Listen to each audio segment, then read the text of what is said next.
Please welcome Richard Kelly.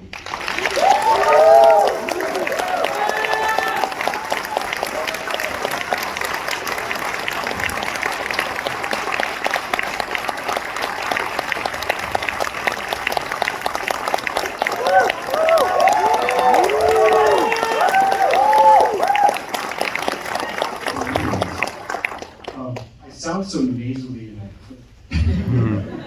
We recorded you over Zoom, sorry.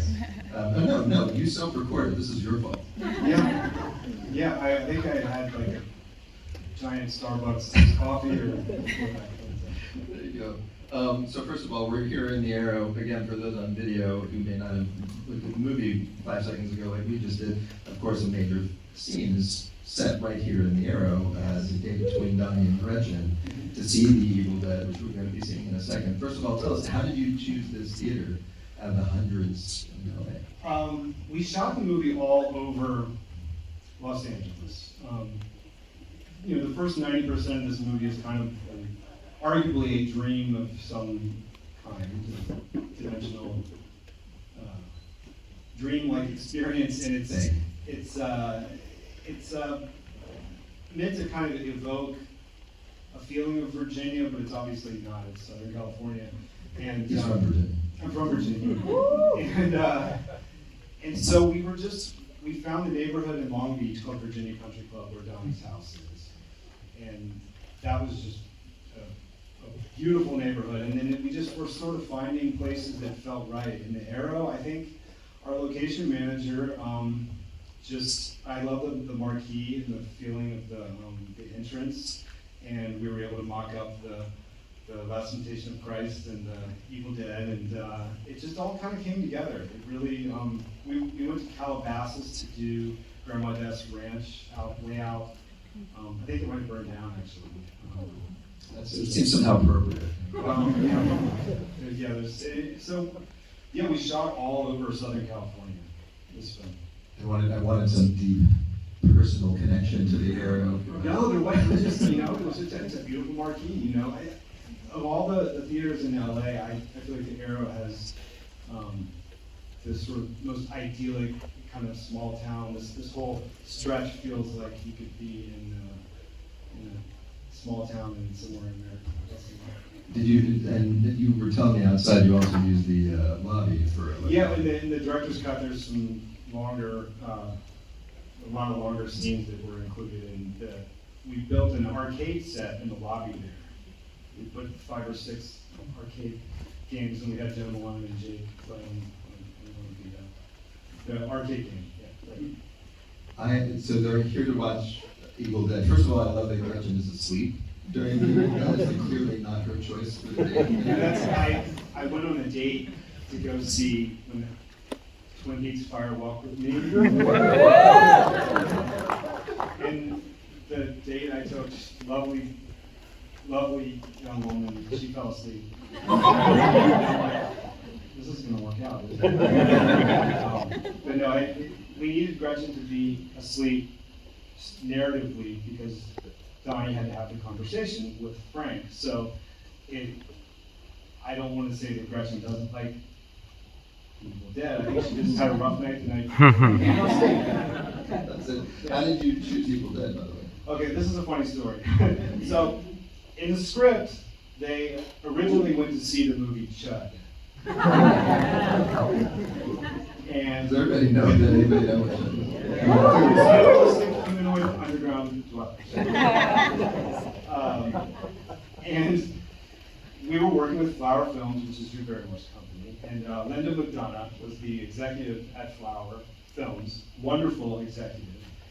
And she was going through the process of trying to track down the rights to show Chud, clips from Chud in our film. And whoever owns Chud, I think it might have been one of the big studios, whoever the woman behind the desk, the gatekeeper to Chud, she was not a nice person. And she's like, it's gonna be 4 to 6 weeks of paperwork, and it's gonna be like fees upon fees, and she was just not budging. She did not want to give us, you'd think we were trying to license like Lawrence for radio or something. She was so antagonistic, And Linda was like, I'm getting nowhere with Chet Lady. And we were getting up to the moment where we needed to put the marquee and we needed to set dress this lovely theater. And she's like, you know what? I'm friends with the guys at Anchor Bay. They own the negative to Evil Dead. They own the whole thing. They know Sam Raimi. He's the nicest person. They will give us any clips from Evil Dead, the latest movie poster, for like no money, like for free, basically. And it was like, thank you. And so it was like, Evil Dead was just like such a much a better idea. And then we came up with the idea of doing the double feature with Last Temptation of Christ, which is kind of a sight gag, but it actually has a lot more thematic weight, I guess, to it. And also, that film, Scorsese's film, was banned from a lot of theaters in 1988, and I remember that from my childhood, so it definitely tied in thematically. And then we did the sight gag, and we had Jake walking in front of it. And lo and behold, I'm told that this happened. It might just be an urban legend, but apparently Sam Raimi drove by the theater, like his Mercedes SUV or something, while we had the mock-up, the marquee, and he was like, I'm told that happened. If it didn't happen, I'm just going to pretend it did. I also want to imagine that he'd be like, good choice. Nice program. They might have just like mentioned to him, yeah, there's this weird indie movie that wants to use a clip. Have you met him since? I have not met him, but I thank him to this day because he helped save our. We didn't have another movie because licensing clips is actually really difficult. It was back then, at least, and we were this little independent movie from a first-time director, and no one wanted to help us. And like, we really like one of the many things that kind of bothered me about watching it is we also couldn't get clips proper. Like, I wanted there to be a lot more TV, like when Donnie's watching TV, more clips from like 80s TV shows and commercials and stuff. We did not have access. You have to pay money to get the person with the deal, with the access to get all the stuff like that. And we were just getting no access. Like even to get the football footage, we couldn't get proper like Monday Night Football footage. It was like NFL, like the Washington Redskins. Yeah, I think they would be the worst. Yeah. Like, But we were first-time director and what did you know?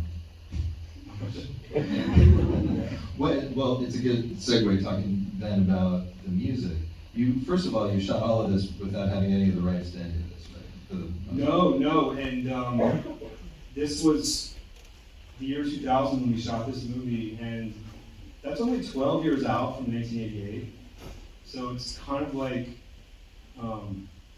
making a period piece about 2011. What year is it?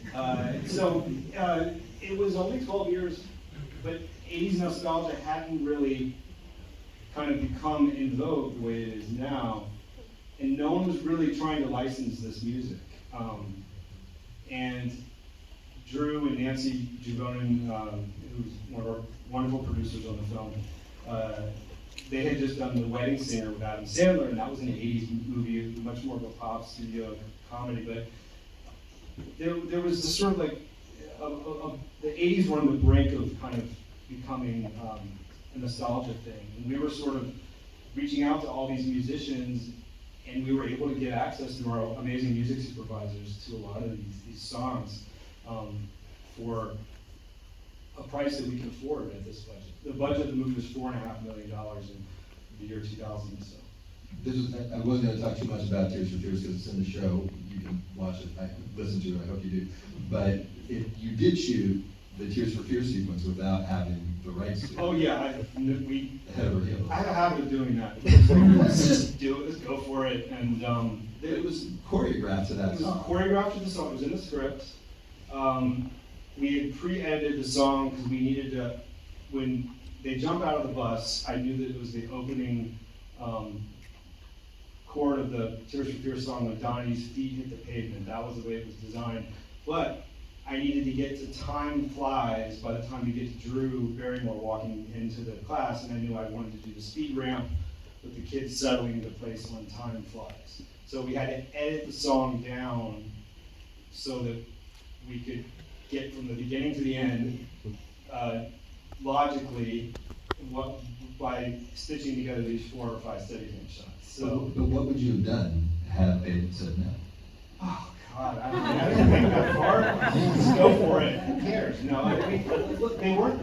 It wasn't like Southland Tales where we were lip syncing to the lyrics and you don't have the song, which is even crazier. Just sucked up crazy on the side. But that was Justin Timberlake, right? It's Yeah, like, but we did not have The Killers was the most expensive song in the world when we shot that, and we didn't have any money to pay for it.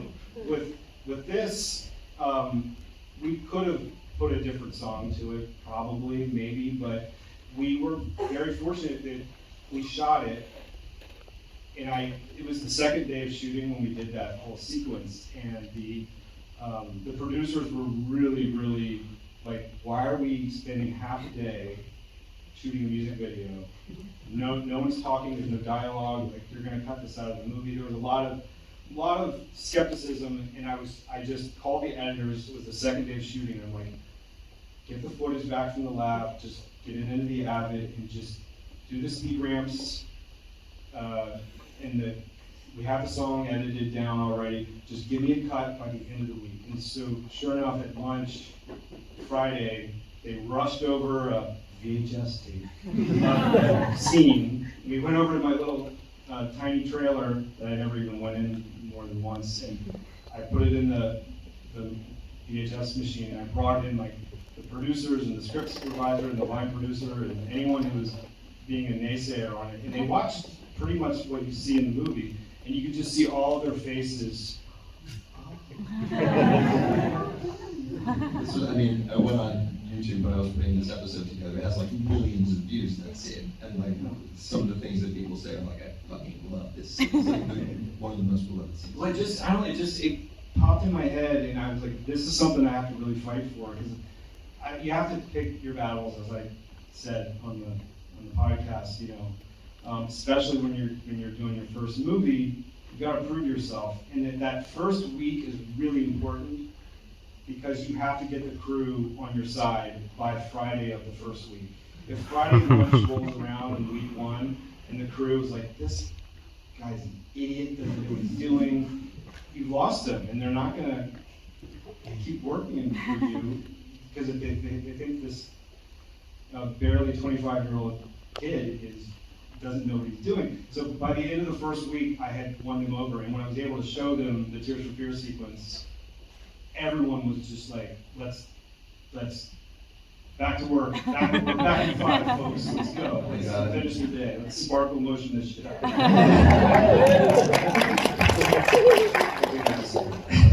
Speaking of which, where the hell did sparkle motion come from? It's like the best thing that ever happened. From the depths of your brain. I just all school talent shows, and I just remember, a lot of like soccer moms and cheerleader moms, and competitions, and it was meant to be nostalgic for just school experiences that I remember growing up. And the costuming, April Ferry, our amazing costume designer, who's done all my films, we actually made a very specific reference to the fabric of the outfits was meant to be an homage to Kathleen Turner's prom dress and Peggy Sue Got Married. Wow. Which makes sense because it's a flashback movie also. Yeah, and again, that Peggy Sue Got Married was shot by Jordan Cronenberg, who shot Blade Runner, and that was a photographic reference as well. That film was one of the films that Stephen Poster and I, our cinematographer, watched to prepare for this. There was something about the nostalgia, and that was made around 86 and 87, I think that movie. You're right. I weirdly just watched that like a couple of months ago. It's a weird movie. But it does have that same look. It's like a little bit of a haze on it, like a little bit of a nostalgic glow, but not too much. Yeah, I just remember Kathleen Turner had this beautiful silver shimmering prom dress in that film. But Sparkle Motion, the name Sparkle Motion. Yeah, I don't know where it came from. It was really funny when we were auditioning. I've never told this story. We were auditioning actresses to play Kitty Farmer. One of the actresses who came in for a meeting was Jennifer Coolidge. Brilliant Jennifer Coolidge. And when she did the reading of Sparkle, oh my God, it was just so incredible to hear her say the dialogue. Because it wasn't an audition, it was just like a meeting, but she was so all about Sparkle Motion. And then right after Jennifer, Beth Grant came in and just was like, it was really, we had so many luxuries in terms of casting this movie, but Jennifer is incredible, and I would be lucky to get to work with her one day. But yeah, hearing Jennifer Coolidge say Sparkle Motion is something like But the song that we heard there, Notorious, was not the song that you were going to use. It was Pet Shop Boys. It was Pet Shop Boys. And it was, yeah, it was too, it was very expensive. We were very lucky with Manish, Raval, and Tom Wolf, our music supervisors, were able to get kind of on a low budget movie like this, everyone has to agree to kind of a favored nations thing. And because we had the Tears for Fears clip that we could show to Tears for Fears, we had like the goods. Once I think they agreed, it sort of set a baseline where we could get all of the songs for the same kind of favored nations quote. And I think with the Pet Shop Boys, it was a financial no-go. Like it was just no way it was going to happen. So why Notorious? I think we just tried to do our best to find something that would fit with the choreography. I think if you go and watch the dailies from the movie, and you see, because we shot it with the Pet Shop Boys, we choreographed it to the Pet Shop Boys, West End Girls with the song. It actually really, you can see how it probably would work quite well if you put it back that way. A little more atmospheric, but it's shot very atmospheric. Yeah, it was also, the footlights were sort of a reference to Lolita, Kubrick's Lolita. There was those kind of glowing lights that you see. And we knew we needed to reflect the lights off of the silver kind of. And also for Sharita's dance and everything, that was all shot at Loyola High School, which is adjacent to downtown LA. Oh, by the way, you told me out in the lobby, since we're going back to locations, the house, the Darko house, yes, is in the same neighborhood as? Ferris Bueller's house. So like how many 80s things have been shot in this neighborhood? Yeah, it's a beautiful neighborhood. It's actually called Virginia Country Club. It's in Los Cerritos, which is like a suburb of Long Beach. And it is this just really beautiful stretch of houses right along a golf course. And I don't know, it was like this kind of magical, very perfect opportunity for us to capture this the feeling of kind of this. It's called Virginia Country Club, and it looks a little bit kind of like Virginia, but it's clearly Southern California. And I think at the end of the movie, you know, when we're back in reality, I feel like the movie is really, you know, exists there. You know, the Virginia part is sort of this dream. You know. Now that neighborhood's gonna have 500 people there tomorrow. Instagram shots. First song in the movie, Yeah. Killing Moon. Not your first choice. Written into the script was In Excess. Yes, it was choreographed to In Excess and shot and designed in that way. So what happened? Well, when we went to Sundance, we had none of the music cleared. We only had festival clearance.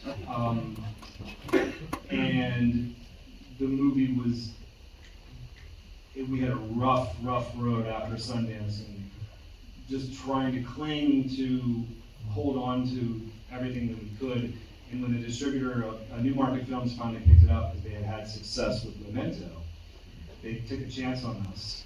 And it became clear we were only going to get to hold on to like 5 or 6 of the songs at best, and we had like 8 or 9 in the Sundance version. So we had to lose In Excess, and we took Echo and the Bunnymen, which was at the party scene, the climactic Halloween party, and we advanced it forward to the front of the movie.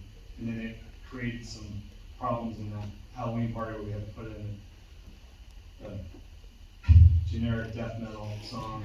I mentioned beforehand for people to like listen during that scene. No. That's what I wanted to ask you about. Is Yeah, well, if I had it to do, if there was ever a third version of the movie, I would do The Killing Moon twice. I would play it in the opening and have it at the party, which is the all-night version of The Killing Moon, which is even better in my opinion. It has a long, extended third act of the song. So I would use it twice probably. And In Excess would not be like, because In Excess is in the direction. I love In Excess. I love the opening and the way it is choreographed to that, but I feel like The Killing Moon, it probably packs a bit more punch. It's tough because I do like the In Excess quite a lot. I wanted to have both versions, but I feel like most people are probably more emotionally drawn to the version they saw first, which is The Killing Moon. And The Killing Moon is such an incredible song. It's true. It's also like while watching this again, I was reminded the first time I saw this, it's a misdirect in a way. Because Killing Moon, if you know the title of the song that's playing, you expect Donnie to be kind of an axe murderer. It's like when he's getting called out by Donnie, by Frank with his axe. Yeah. It was like, oh, Killing Moon, here we go. Yeah. And it doesn't, and it's like, what movie am I watching? Yeah. Do you agree? Well, I think that the movie just throws so many things at you. It's almost like they're just trying to keep up with it. And I don't know, I always knew this sort of design. I always thought we were sort of telling kind of like a superhero origin story in a way, maybe. And that you think about the things that Donnie does when he sleepwalks. You know, how does he get the axe in that gigantic, metal statue, and how does he get, how does he carry Gretchen home? Well, it's a dream world, obviously, but he's doing things that require incredible strength and sort of extrasensory type, things happening. This leads to and then we'll maybe throw it out to the audience. You've been making noises for a few years about a sequel, a real sequel, not the crap sequel. What? So, yeah. Is it? You can't tell us the whole story. I don't know if I'm allowed to say anything. There's been a lot of work. There's a lot. I continue to. I'm so grateful that everyone is here tonight, and I continue to want to talk to people about this movie because I sold the rights when I was 24. I sold everything. Sold my soul, everything to get to make this movie. To be blessed for the opportunity to make this movie at such a young age, and I've never controlled the rights since then in any capacity, and so I've been working diligently behind the scenes to make sure that the rights to this film and everything about it are in good hands, and they are in great hands now. They're with a major A+ blue chip studio. The catalog of 300 movies that this film is a part of has been bought and sold 7 times, and passed and bought and sold and bought and sold, and an incredibly complicated situation. And I've been sort of behind the scenes for many years now, just making sure that nothing will ever happen with this film, and anything that should ever follow it unless I'm kind of in the driver's seat. So, to be continued on that.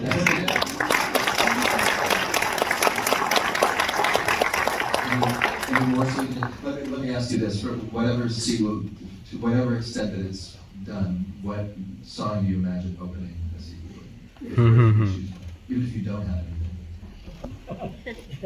That would give away too much. I tried.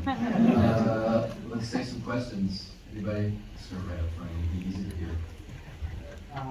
So I love the film, and I think that it's only grown in stature over the years.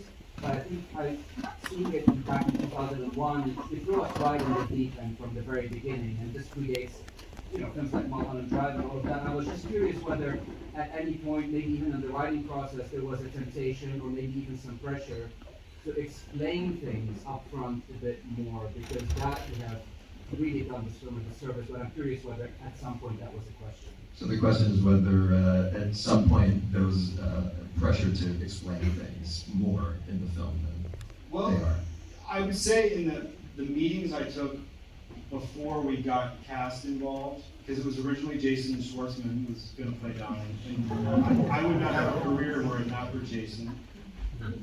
He and Jake grew up together, and Jason put this movie into, he got this movie financed. There was a scheduling conflict with another movie, and he had to back out, but we got to Drew Barrymore through Jason and everything. So there was a lot of meetings that happened prior to that point with investors and financiers and people, considering the movie and considering me, and then we got a lot of notes about wanting to clarify, wanting to make it set in the year 2000, as I kind of was fighting my little battles, but they wanted to make it 2000, they wanted to make it more of a horror film.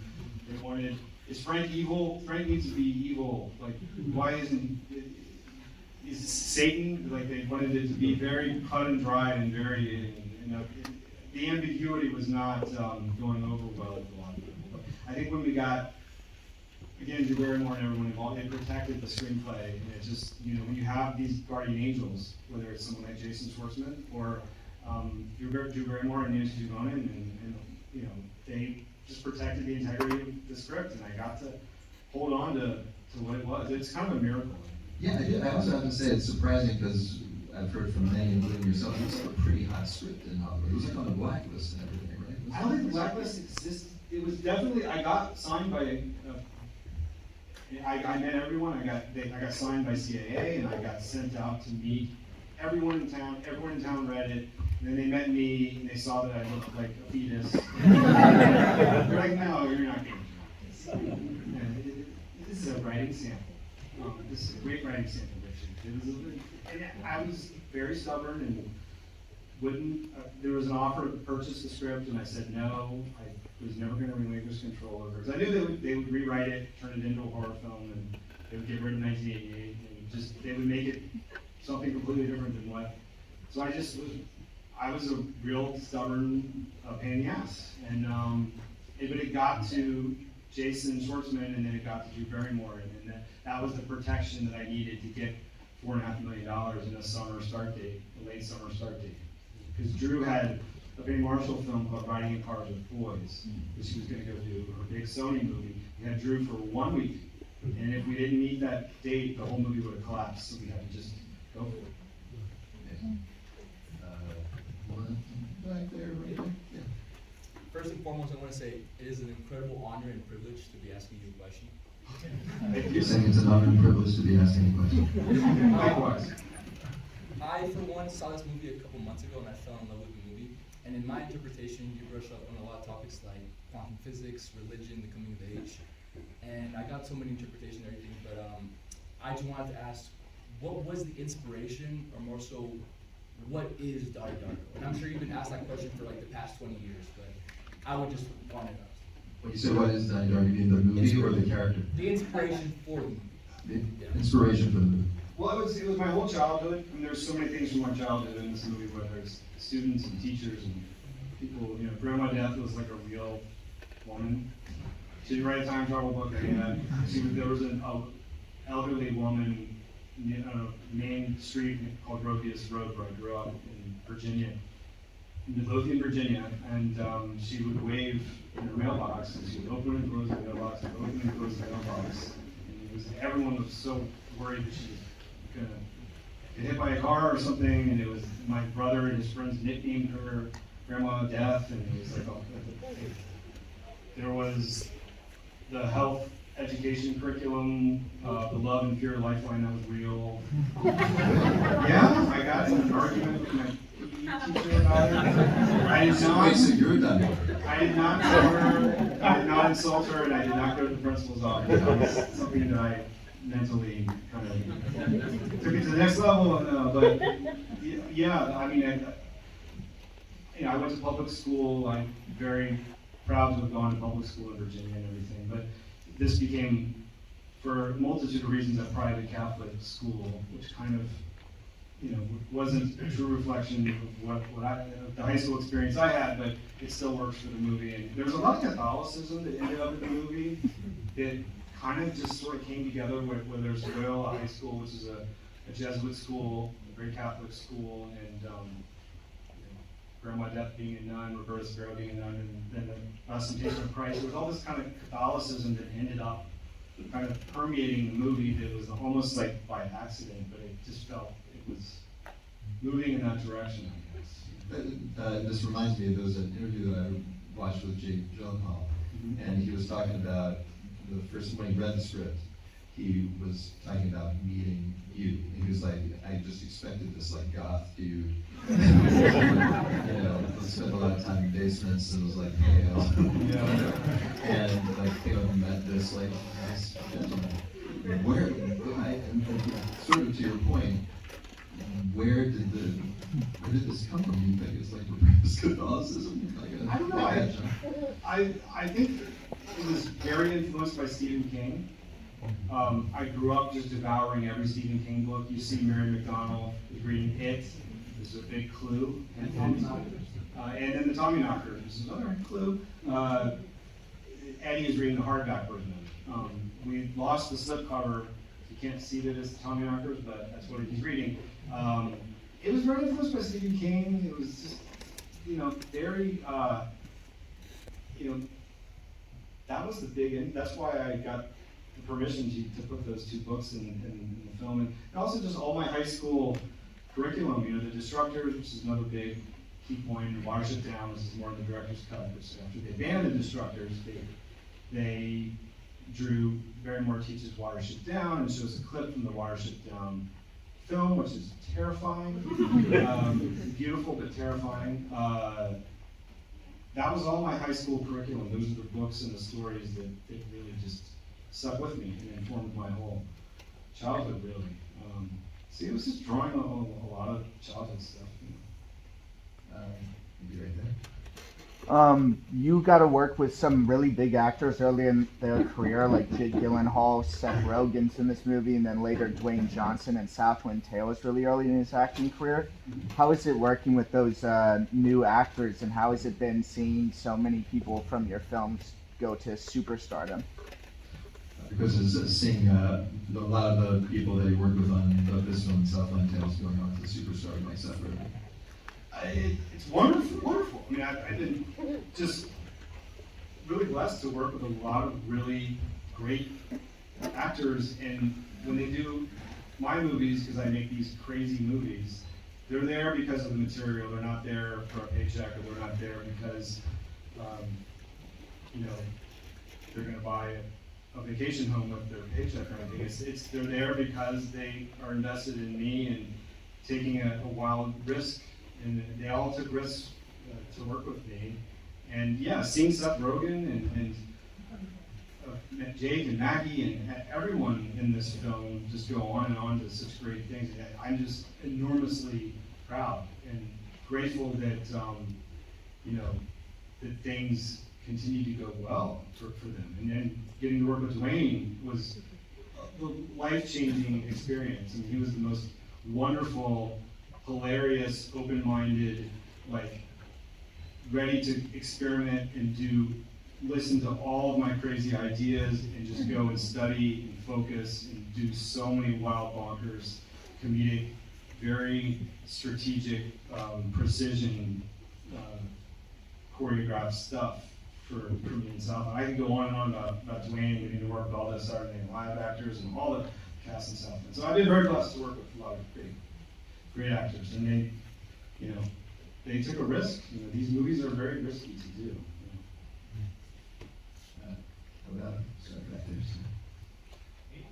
With the cap, yeah. Oh, Me, okay. yeah. Thank you. So, this They is shut my the first light. time seeing it in a few years, and I forgot how freaking hysterical it is in the first half. So I was wondering, does comedy come to you very easily, or like, was there a lot of effort to like make all those jokes? I was wondering if you could talk about that. Talking about the comedy, especially in the first half of the film. How does it come to you? It was all written into the script. There was a little bit of improv here and there, like Holmes Osborne, who plays Donnie's father, like the line, "You're a bitch and but you're not a bitch." That was Holmes. You know, I did not write that one. That was him doing improv, and almost everything else was scripted. And I don't know. I always push to try to have humor in a film that, you know, I don't like to classify my films in one genre. They're all basically science fiction movies, but there is humor, particularly much more humor in Southland Tales, obviously. But I don't know. It just humor adds so much life and vitality to any story. Even if you're doing a very, very serious drama, I would always push for there to be at least a few moments of levity there. And we were just kind of blessed with, you know, performers. I was just so blessed with this cast. You know, Mary McDonnell has just impeccable timing. I mean, she is just like one of the ones. Watching this again, she's incredible. Yeah, and Beth Grant and their chemistry, and you know, yeah, I was just really blessed with actors who were able to deliver for me. And I think they saw how terrified I was on set, because I knew this was a big, big opportunity for me, and if I screwed it up, I would never, ever get an opportunity like this again. So I was terrified, but I was really focused, and I think they could tell that I knew what I was doing, like with the camera, and I knew what I was doing, and I'd written the script, which helped, so these were my words. But they sort of like leaned in, and they sort of worked, they gave me the hug throughout the whole process. It wasn't a situation where they started to be alienated or were leaning back. I'm doing that like lean in thing. But so they embraced the script and the words, and they made it work. They really did. Jen Malone told me that it was actually kind of a party set. Like, did you experience that? I don't know. I lost like 20 pounds. I was so stressed out. I was like literally Nancy Giovanni, who's Drew's producing partner. She kept bringing me sandwiches. Richard, you need to eat. You have this adrenaline pulsing through your body when you direct a movie. Some directors like gain weight. I just drop pounds. I have to eat like 5 meals a day when I'm directing. It's really intense. I'm glad you made it. I think we all are. And I guess last was anything about that we're about to watch that people should pay attention to that you love? You know, the scene we picked, I think it was that clanging of the bench outside of the house, and then the clock, and it was just, I honestly don't know why we picked that scene. I think it was just the rhythm of it and the vibe of it and the feeling of it. And I think there was the clock where the beam of light comes through. It felt right. And then when Donnie comes back after burning down Jim Cunningham's house, you hear the in credits music. And God bless Sam Raimi for giving it to us for like free. They literally gave us access to anything we wanted from that film. And whoever that lady was, the gatekeeper, Chud, thank you. We would not be here today. Thanks, Chud. Thanks a lot, Richard. Thank you. Thank you all. Have a great night.